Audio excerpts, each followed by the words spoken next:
कर्क राशी. कर्क राशीसाठी हा आठवडा भाग्याची साथ घेऊन येणारा ठरू शकतो. मागील काही दिवसांपासून जर आरोग्याच्या समस्या किंवा मानसिक तणाव जाणवत असेल तर आता परिस्थिती हळूहळू सुधारताना दिसेल. शरीरात सकारात्मक ऊर्जा वाढेल आणि मनात उत्साह निर्माण होईल.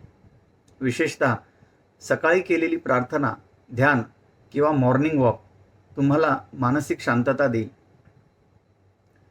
आर्थिक बाबतीत पाहिजे तर घरातील एखाद्या सदस्यासाठी किंवा जोडीदारासाठी अचानक खर्च करावा लागू शकतो. अनपेक्षित खर्च वाढण्याची शक्यता आहे आणि उधार देणे हे टाळा. कुटुंबामध्ये एखाद्या छोट्या गोष्टीवरून वाद होऊ शकतो.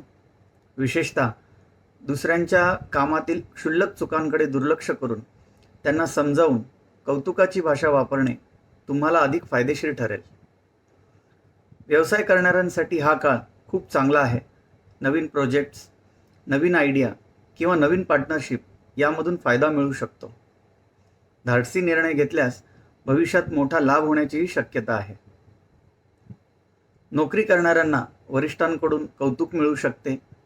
काही लोकांना नवीन जबाबदारी मिळेल, मात्र अहंकार टाळणे आवश्यक आहे. प्रेमसंबंधांमध्ये जोडीदाराकडून भावनिक साथ मिळेल. विवाह इच्छुकांसाठी चांगले प्रस्ताव येण्याची शक्यता आहे. विद्यार्थ्यांना अपेक्षित कॉलेज किंवा प्रवेशाबाबत थोडी निराशा येऊ शकते. उपाय: शिवलिंगावर दूध आणि बेलपत्र अर्पण करा.